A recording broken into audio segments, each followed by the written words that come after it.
notícia. A primeira é que Jesus está voltando. E a segunda é que a primeira notícia é mais importante do que qualquer outra, então a segunda é só para lembrar que a primeira é muito séria. Meus irmãos, nosso Jesus está voltando. Eita, meu Deus. A gente fica numa guerra teológica, né? De interpretação bíblica, de tempo bíblico. Mas ontem eu lendo Mateus capítulo 24, acerca da temível volta do Senhor. E eu digo guerra teológica porque para muitos, Mateus 24 já se cumpriu na destruição do templo, né? Mas para outros teólogos, esse texto fala de forma muito forte sobre a preparação da igreja para os dias de hoje, né? E ontem, eu meditando nesse texto, não tem como a gente não imaginar que precisamos nos preparar para esse dia. E eu conversando hoje com o pastor Rubens, algo rápido, acho que umas 2 horas de ligação. E ele disse assim, depois de uma longa conversa, ele disse: mas o importante é que no final a gente vai morar no céu. E eu digo: pastor, e tem que estar preparado, né? Aí ele disse: tu tá? Eu digo: pense numa luta. Pense numa luta. Mas em nome de Jesus, meus irmãos, que a nossa vida nessa terra seja voltada para esse propósito. Amém? Que todos... Tem uma pessoa querendo entregar a vida dela para Jesus.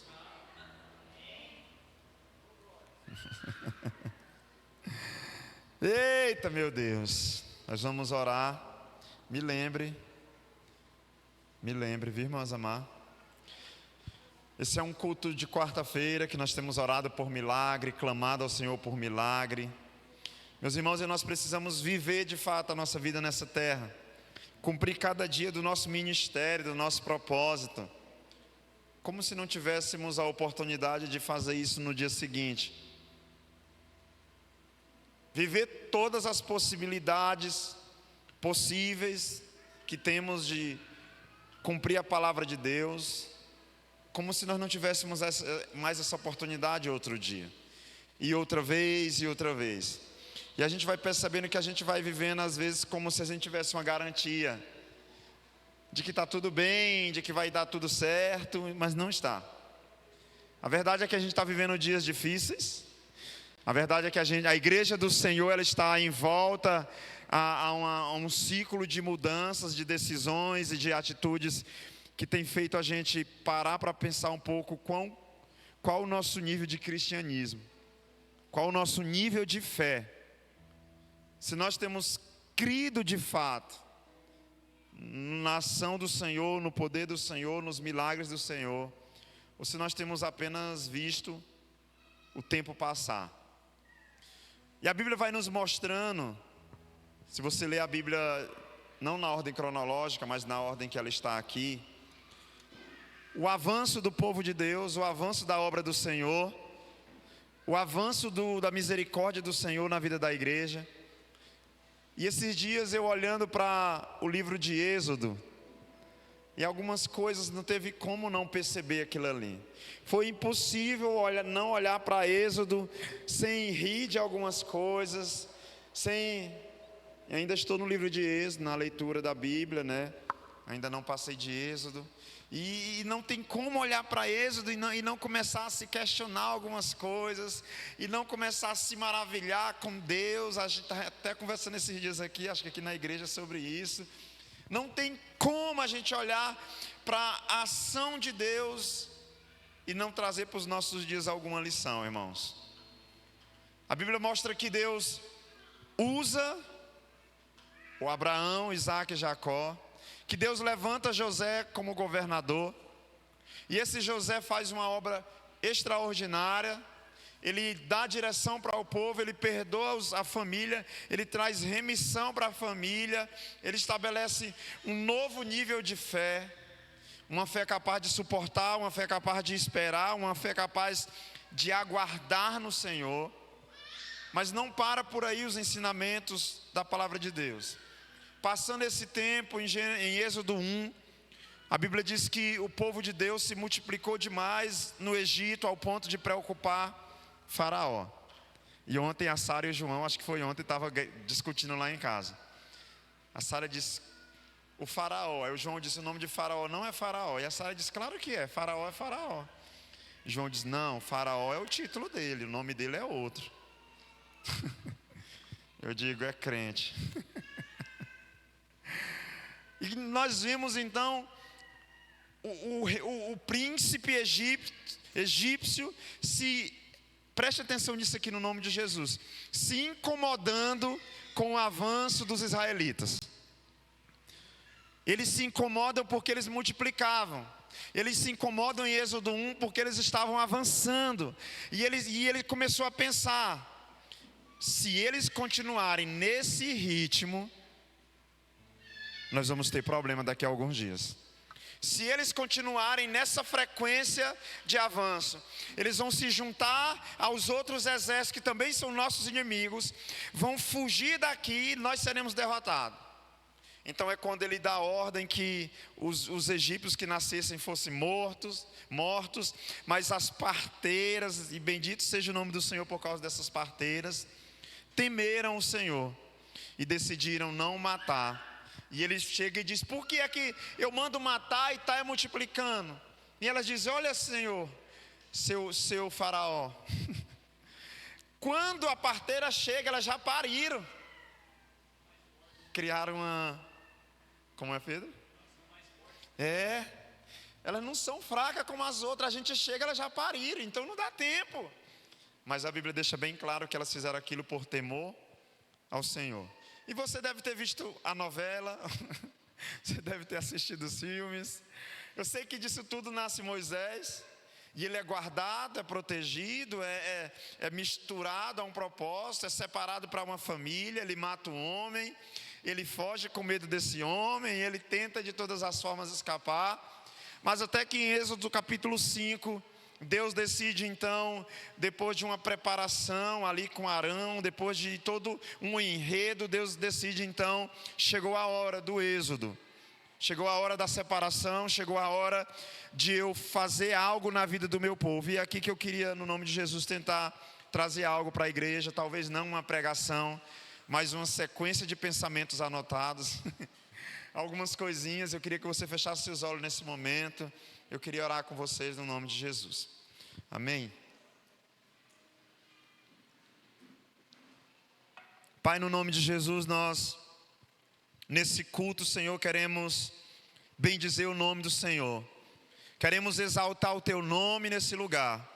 Obrigado pela Tua presença, obrigado pelo Teu amor, pela Tua graça, pela Tua misericórdia, pelo Teu favor que está sobre as nossas vidas. Obrigado, meu Deus, porque nós estamos aqui hoje, Senhor, e sabemos que muitas pessoas não têm uma igreja para cultuar, uma igreja para prestar culto ao Senhor, não tem um teto sobre a sua cabeça. Meu Deus, nós sabemos que muitas pessoas estão longe do Senhor, perecem no pecado. Por isso nós bendizemos o Teu nome.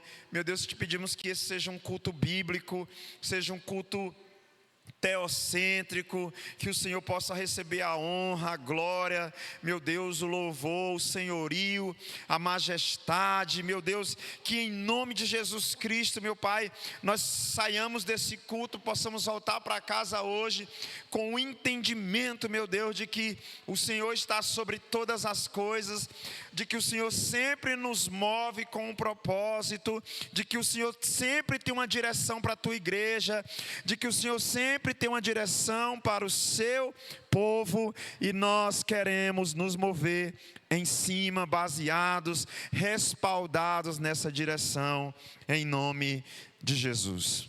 Amém? Se eu pudesse perguntar qual a peça mais importante de um carro, de uma moto, de um avião, de um navio, eu acho que muita gente diria muitas coisas. Afinal de contas, qual a diferença do navio para a família? Talvez alguém diria, pastor, certamente os pneus do carro, certamente o motor da moto, a janela do avião, porque eu não sei se você sabe, um avião gigantesco, no voo para a África, no voo do Brasil para a África, 9 horas na ida e 12 horas na volta. Irmãos, o avião é gigantesco. São 3 poltronas na janela, 4 no corredor, mais 3 na outra janela, se eu não estiver enganado. É enorme. Você vai para a ala executiva, tem gente deitada em cama. Você vai para outra ala, tem restaurante, tem tanta coisa dentro. Então alguém poderia dizer que a peça mais importante do avião é a janela. Porque se uma janela sai, acabou o avião. Diferente do ônibus, né? Quem já rodou aí nos pau de arara, nos ônibus daqui, sem janela, sem motor, mas está andando, fazendo linha aí. Mas está melhorando. Isso era na época da Nova Sião. Então, cada um vai atribuir um valor. Mas, meus irmãos, sem dúvida, uma das peças mais fundamentais em um veículo é aquela que dá direção para ele. Porque um carro sem direção, ele não anda. Um avião sem eu não sei se chama volante lá, o que é. Alguém fazendo escola de aviação aí. O navio sem o leme. O joystick, irmão Wesley. A moto sem o guidão. E de todas as coisas que a gente precisa para um ano, uma delas é direção. Diga comigo, direção. Direção da parte de Deus para as nossas vidas. E Deus, ele é muito enfático na hora de dar direção para o povo dele na Bíblia. Meus irmãos, nós aprendemos. Está normal esse microfone? Estão me ouvindo aí? Não sei se é o retorno aqui, mas está ok para vocês, está ok para mim. Nós aprendemos que nós não podemos nos mover sem uma direção. Nós não podemos nos mover sem uma palavra. A gente pede muita coisa para Deus. Mas qual foi a última vez que a gente pediu uma direção? Eu sou pastor dessa igreja, estou pastor dessa igreja, minha esposa. Você está líder de uma célula. Você está integrante do louvor. Você está trabalhando numa empresa tal. Você está hoje morando na rua tal. Você já parou para pensar a importância de uma direção? Você já parou para pensar a importância de saber para onde agir amanhã? Como dar o próximo passo? Como eu vou me mover a partir de hoje? E Deus separa então um homem chamado Moisés e dá uma direção para ele. Você vai retirar o meu povo do Egito. Você vai fazer esse povo peregrinar para uma terra distante, uma terra diferente, mas eles vão sair do jugo de escravidão, eles vão sair das mãos de Faraó, e eles vão poder então desfrutar de um tempo novo. Mas é interessante, se você puder abrir a sua Bíblia no livro de Êxodo, capítulo 5, e o título dessa mensagem é Festa no Deserto. Diga aí, Festa no Deserto. Amém? Abra sua Bíblia no livro de Êxodo, capítulo 5, verso de número 1. Depois disso, Moisés e Arão foram falar com... Êxodo capítulo 5, 5:1, por favor.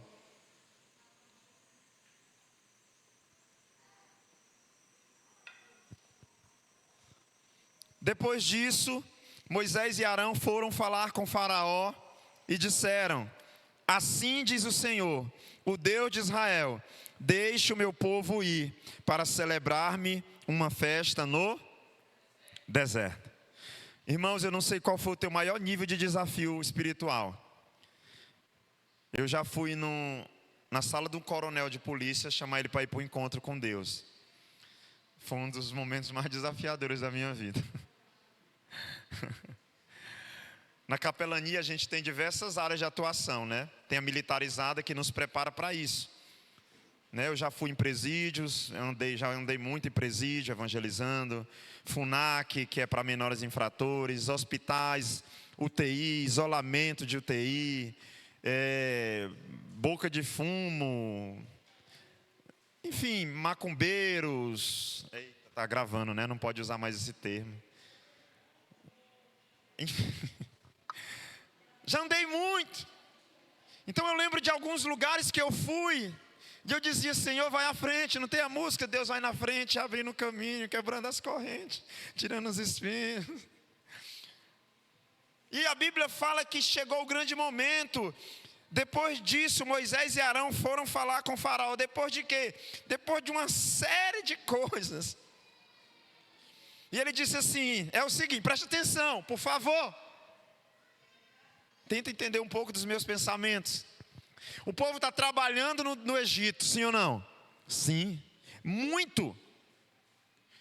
Depois disso aqui, Moisés atiçou a caça de maribondo. A Bíblia diz que Faraó vai mandar aumentar a carga de trabalho.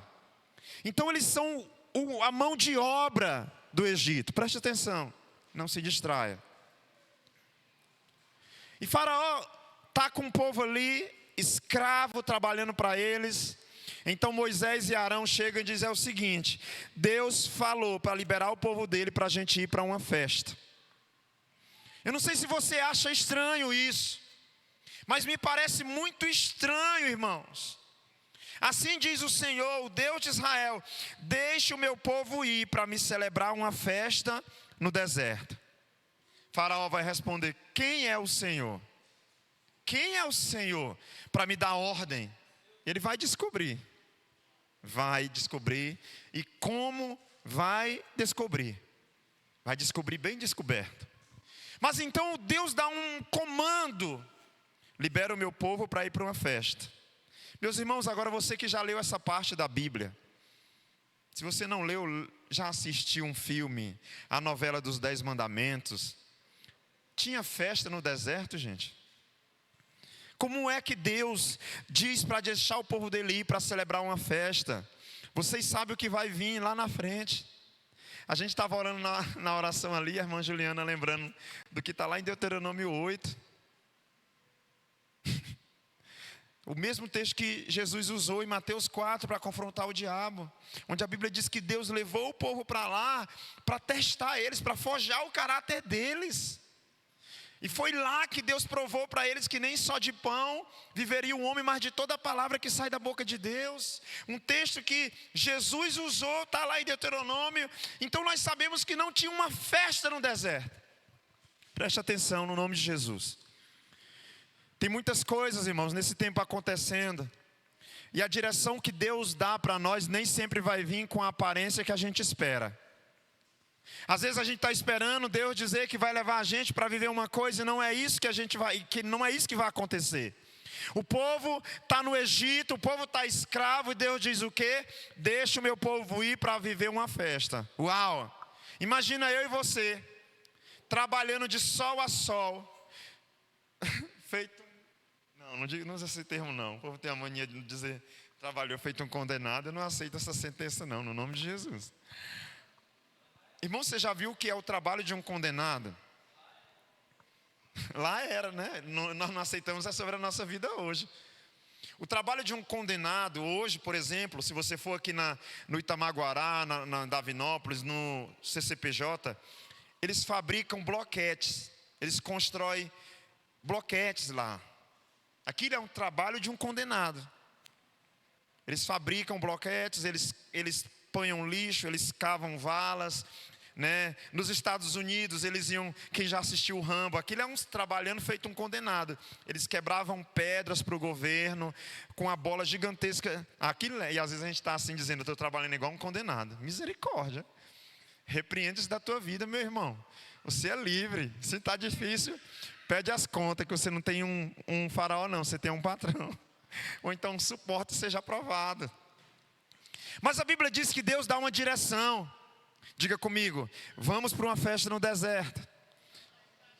Depois disso, Moisés e Arão foram falar com o faraó e disseram: assim diz o Senhor, o Deus de Israel: deixe o meu povo ir para celebrar uma festa no deserto. Só que a gente conhece a narrativa bíblica.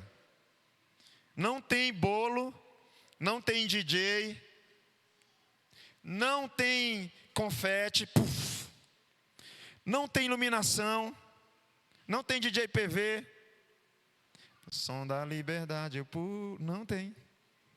O que tem? Sol. O que tem? Desafio. O que tem pela frente? Um povo murmurando. Mas preste atenção. Deus diz: deixa o meu povo ir, para que possam celebrar uma festa no deserto. Meus irmãos, sempre que a gente fala de deserto, o semblante da igreja muda.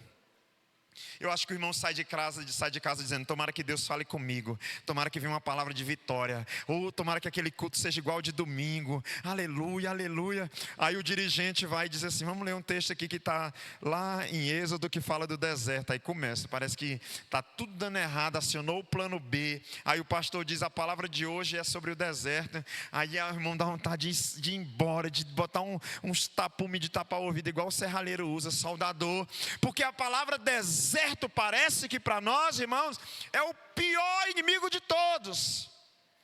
Afinal de contas, eu tenho vontade de conhecer um deserto de verdade. Eu já estive no Lençol Maranhense, não é um deserto, mas tem hora que você olha assim e você vê aquela infinidade de areia, e você começa a imaginar o que seria mais ou menos viver ali. Aí alguém pode dizer: é bom, tem lagoa, você vai beber água o dia todo? Já teve pessoas que morreram lá perdidas. Mas deserto para nós parece sempre como algo para repreender. Pastor, bate na madeira, repreende, faz o sinal da cruz, não fala essa palavra não. Mas não foi assim que Deus tratou quando disse que ia levar o povo dele para o deserto. Deus agiu sobre a necessidade do povo de Israel. E Ele escreveu a história do povo de Israel, levando eles a um momento de travessia. Agora eu quero convidar você a abrir a sua Bíblia ainda no livro de Êxodo, só que no capítulo 17. Êxodo 17 agora. Verso de número 1. Vamos ler. Êxodo 17, 1.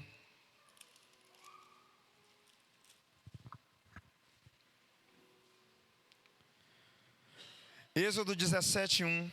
Toda a comunidade de Israel partiu do deserto, toda a comunidade, perdão, do deserto de onde? Eles partiram de onde? Mas sim, era o quê? Partiu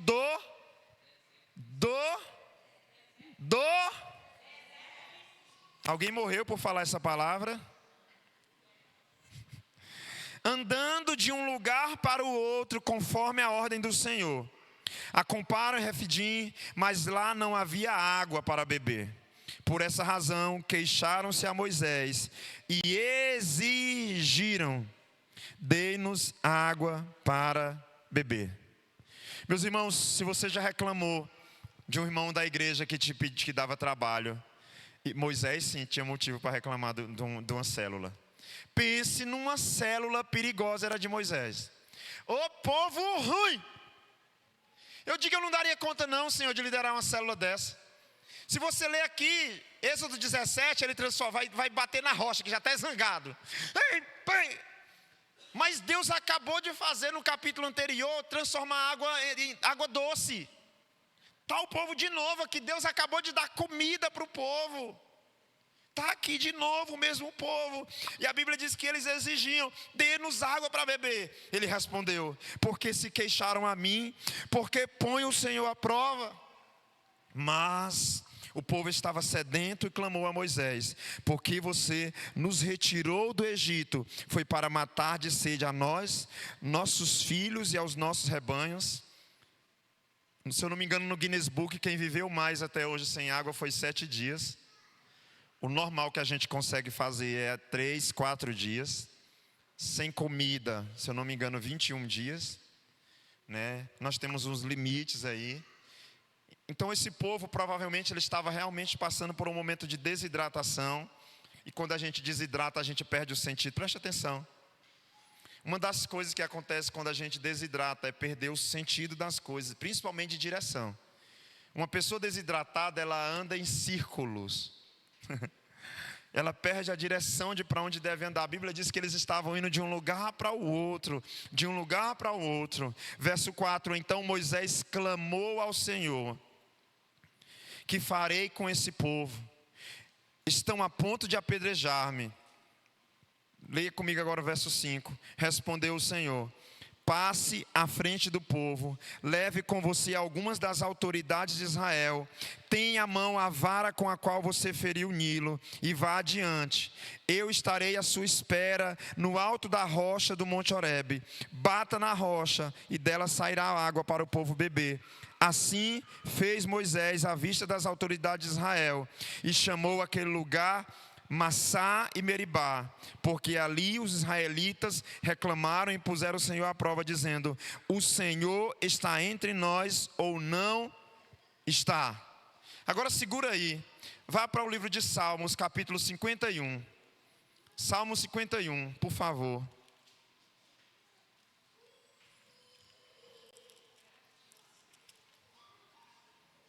Salmo 51, verso de número 17. Salmo 51, 17.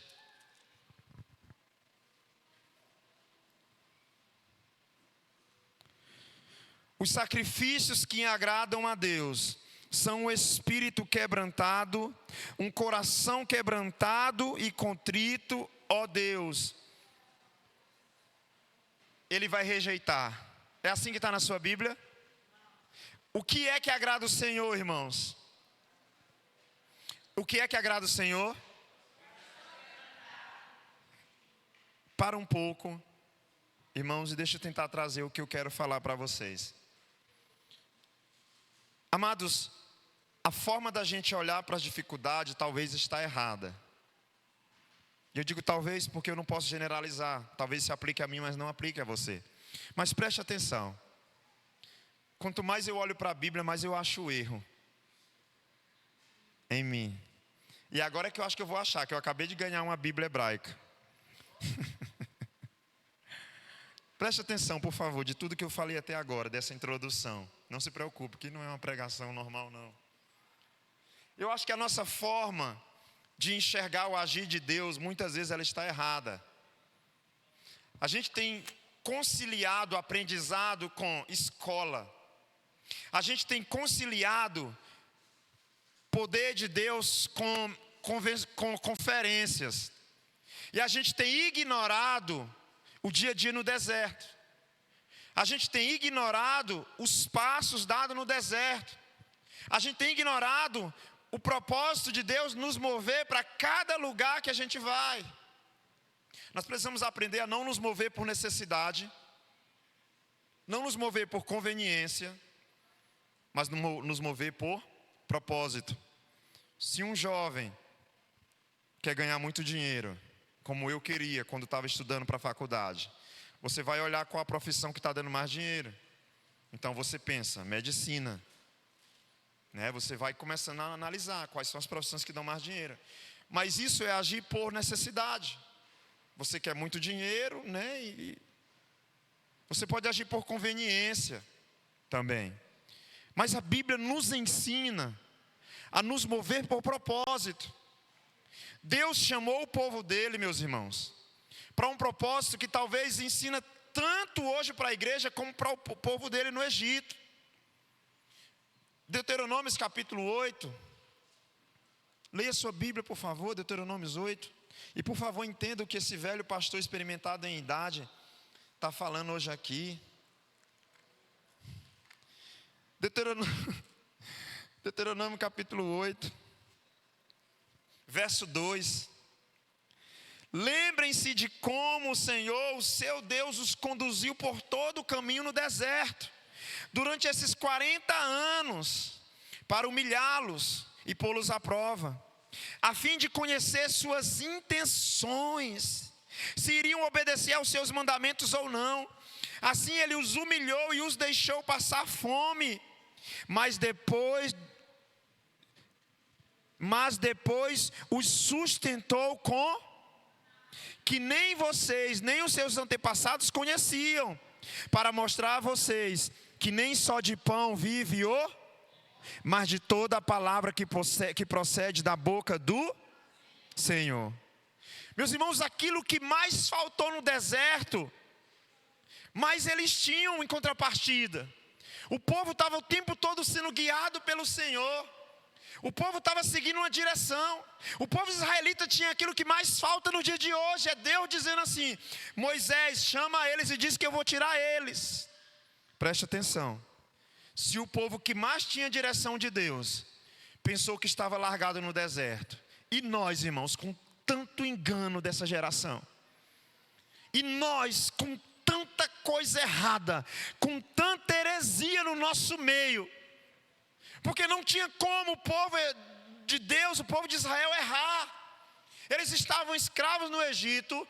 Deus envia um com uma liderança e diz: eu vou tirar vocês. Não tem nada que errar aqui.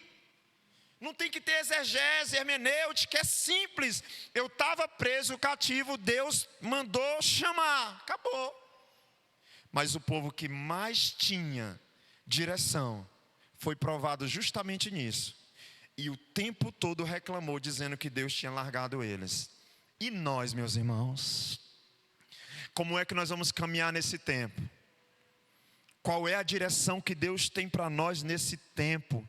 Qual é o propósito que Deus quer que eu viva nesse tempo? Onde você abre o Instagram, uma pessoa diz A. Você vai para o TikTok, a pessoa diz B. Você vai para o Facebook, a pessoa diz C. Você liga a televisão, é D. E por aí vai, é um alfabeto inteiro em um dia. Mas a Bíblia diz que Deus retirou eles de lá. Êxodo capítulo 5. Para celebrar uma festa no deserto. Deuteronômio capítulo 8 vai dizer que Deus tirou eles para prová-los, para experimentá-los. Olha o verso 4. As roupas de vocês não se gastaram, os seus pés não incharam durante esses 40 anos. Meus irmãos, a gente faz caminhada hoje de meia hora, os pés estão inchados. Você viaja para o sul, usa 3 dias a mesma roupa, não fica fedendo. Passou de Minas na época fria, pode usar o mesmo casaco uma semana, não fica fedendo, não precisa repor o desodorante. Agora vai no Maranhão, meu amigo. Você sai de manhã, é uma roupa, saiu na hora do almoço é outra, de tarde é outra, à noite é outra, haja calça.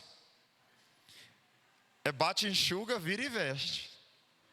O bom é que tem um sol para enxugar a roupa que você usou de manhã para a noite, ela já está seca. Nessa época está chovendo. Mas a Bíblia diz que as roupas dele não se desgastaram, que os pés não incharam durante esses 40 anos. Saibam, pois, verso 5, em seu coração, que assim como um homem disciplina o seu filho, da mesma forma, do mesmo modo, o Senhor, o seu Deus, o disciplina. E ele vai continuar: obedeçam os mandamentos. Irmãos, por que Deus chamaria aquele povo para uma festa? Teve festa, gente? Teve festa? Vamos ver. Volte para Êxodo, capítulo agora 16. Êxodo. E eu quero que você abra sua Bíblia para ver uma coisa comigo aí. Vamos para o 15.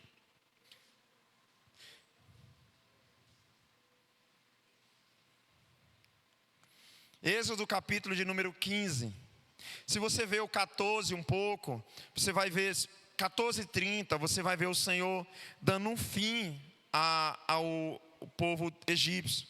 14:30, assim o Senhor livrou Israel naquele dia da mão dos egípcios. E Israel viu os egípcios mortos na praia do mar. E viu Israel o grande poder que o Senhor exercitara contra os egípcios. E o povo temeu ao Senhor e confiou no Senhor e em Moisés, o seu servo. Uau! Capítulo 14 termina dizendo que eles confiaram em Moisés. No capítulo seguinte vem murmuração. Agora preste atenção se não teve festa. Capítulo 15. Vamos ler comigo. Então entoou Moisés e os filhos de Israel este cântico ao Senhor e disseram, aqui teria que ser alguém do ministério de louvor, eu só vou ler. Cantarei ao Senhor, porque triunfou gloriosa.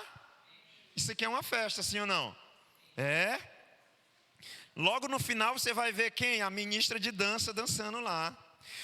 Lançou no mar o cavalo e o seu... Irmãos, e essa é uma das cenas bíblicas que mais me estremece. A minha tia que me ganhou para Jesus, ela tinha um quadro do mar aberto tragando. Quem já viu um quadro desse ou já teve? Aliás, ela tinha a maioria dos quadros. Ela tinha um da Arca de Noé, ela tinha do mar se abrindo. E eu, quando criança, olhava para aquilo, acostumado a banhar em açude, em riacho, ficava pensando assim, né? Pegava uma vara e... Nunca abri um rio, nem uma grotinha, nem de 2 metros, sabe? Um brejo. Mas eu ficava imaginando aquilo. Eles acabaram de atravessar, irmãos. Pode assistir todos os filmes que a gente nunca vai ter noção do que é isso. Nunca. Você já olhou o mapa geográfico do lugar onde eles atravessaram? Foi muito estratégico. Deus levou eles. Israel está separado ali de um território do Egito. O Egito está no continente africano, né? Então tem um lugar onde era aquele lugar. Naquele lugar tinha rocha embaixo, no mapa dá para ver. Até anos, não sei quantos anos atrás, eles achavam rodas de carro de boi lá no fundo. Os historiadores, não está na Bíblia. Mas é muito extraordinário o que aconteceu aqui. Então eles começam a cantar. Ele afogou os cavalos e os cavaleiros. O Senhor é a minha força e o meu cântico. Ele me foi por salvação. Esse é o meu Deus, portanto eu o louvarei. Ele é o Deus do meu pai, por isso o exaltarei. O Senhor é homem de... Senhor é o seu nome. Lançou no mar os carros de Faraó e os seus exércitos, e os seus capitães foram afogados no mar vermelho. Os vagalhões os cobriram, desceram as profundezas como a pedra.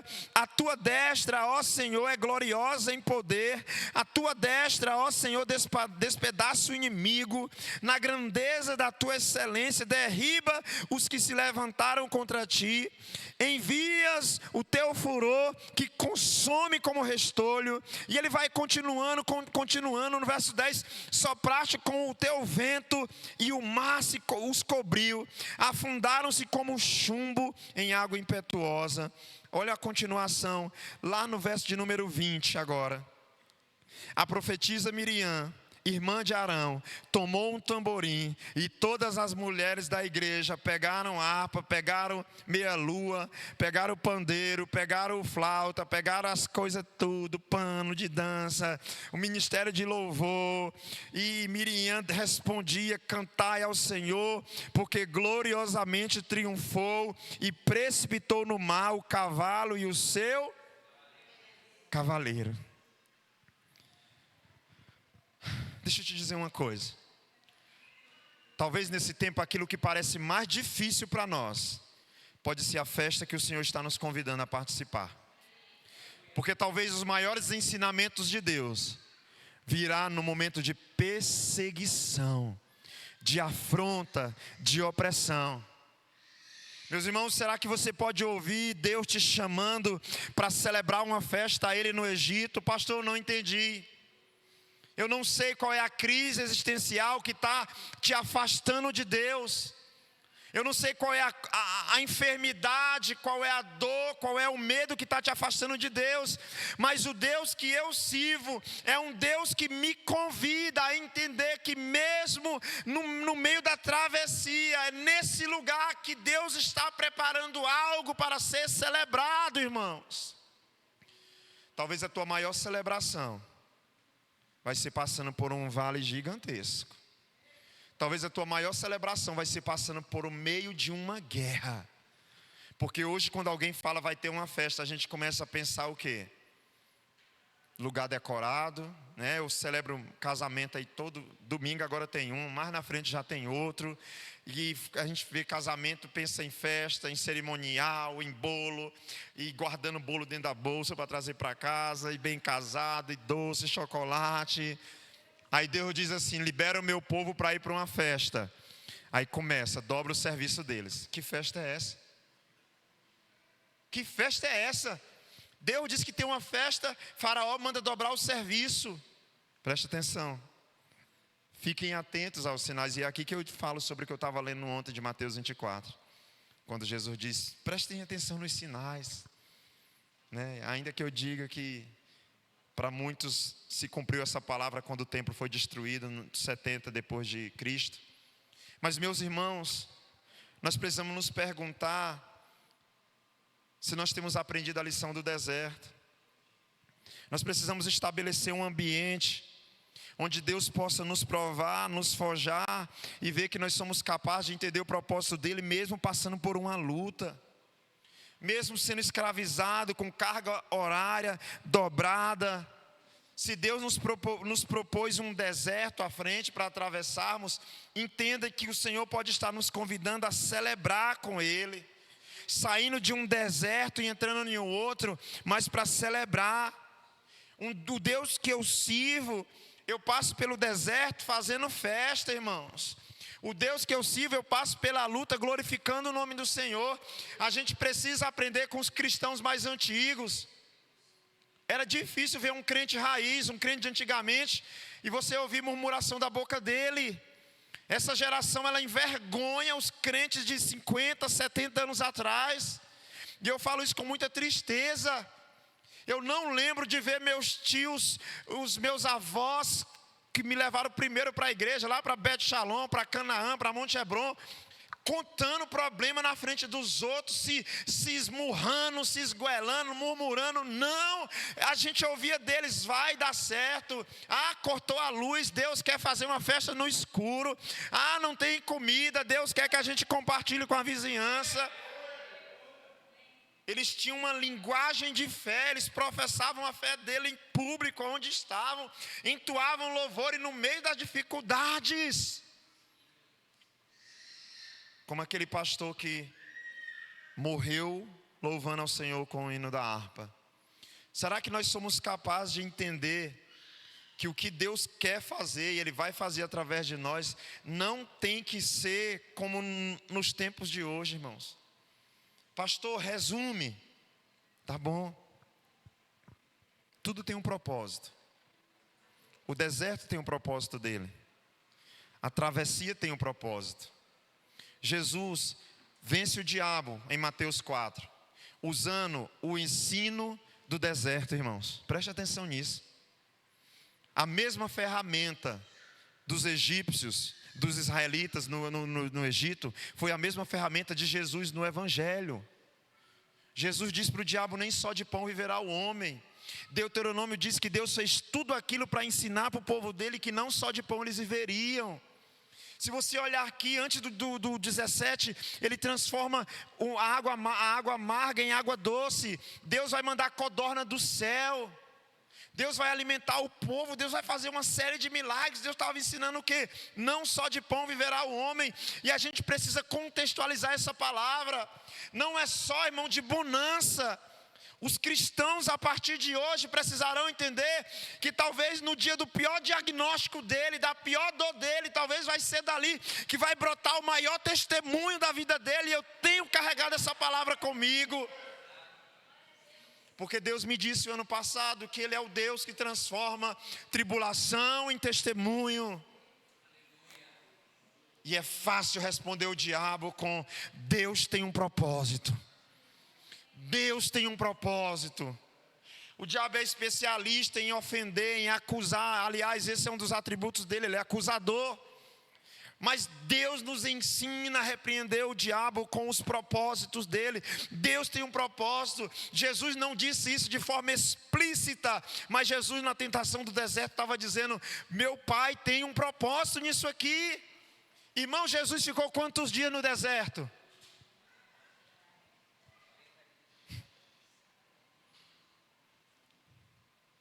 É um assunto, não dá, mas dá para a gente ir pegando algumas coisas aqui.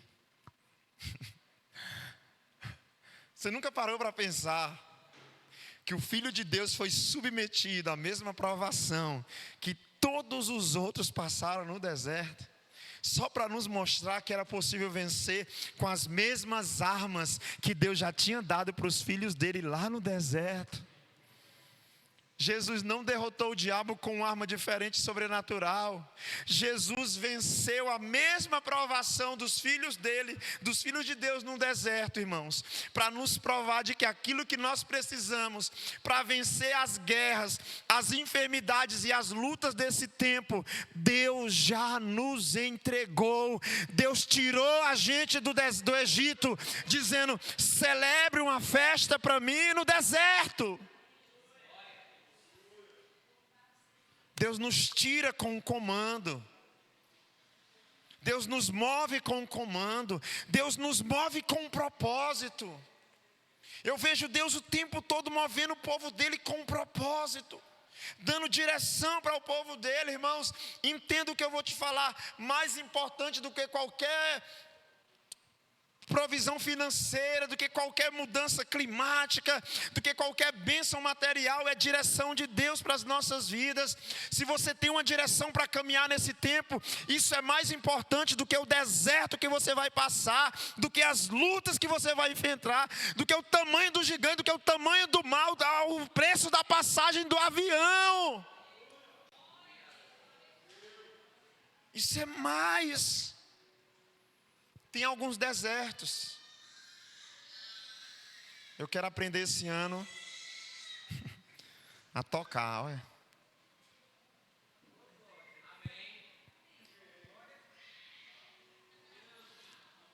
Ô irmão, não tem nem coordenação motora.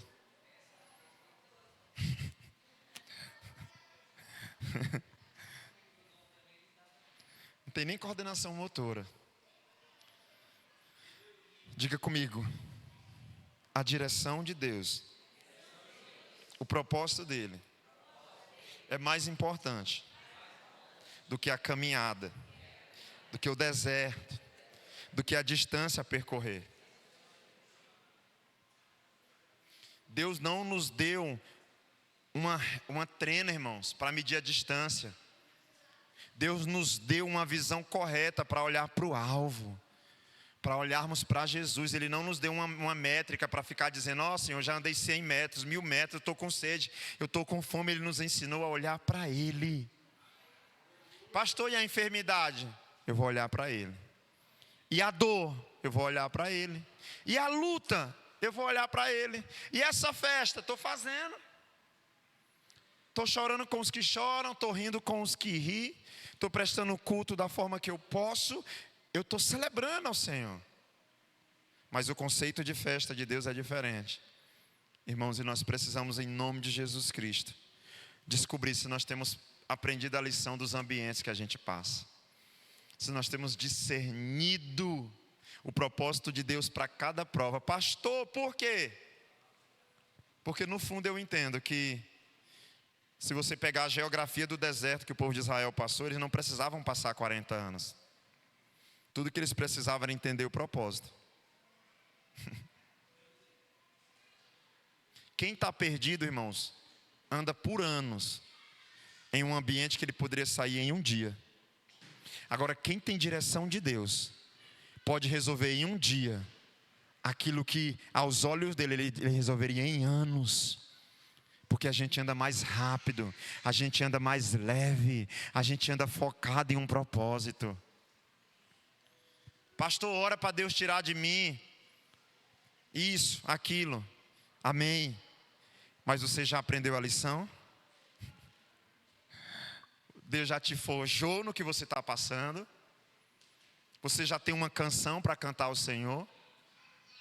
Eu já tenho a música que eu quero tocar quando eu aprender a tocar. Eu já tenho o Deus que eu quero louvar quando eu aprender a tocar. Só falta o mais fácil. É saber o que é lá, o que é dó, o que é ré, o que é mi. Só isso, o resto eu já tenho tudo. Só falta eu descobrir em hebraico o que é contralto, tenor, o que é essas coisas. Que para mim deve ser línguas hebraicas e gregas, irmão Wesley. Mas isso é o mais fácil.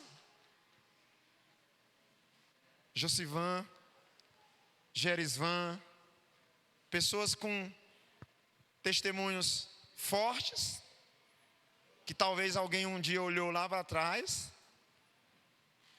diria, né, irmão Everton, que aquilo que a gente estava passando, e eu não sei, Deus sabe o que vocês passaram, cada um de vocês aqui, era uma prova de que Deus não nos amava. E hoje, Deus mostra para a gente que tudo que a gente passou era o meio que Ele estava usando para nos fortalecer, para nos forjar, para nos trazer até aqui. Amém? Eu quero orar com vocês nessa noite, eu quero orar com vocês nesse culto.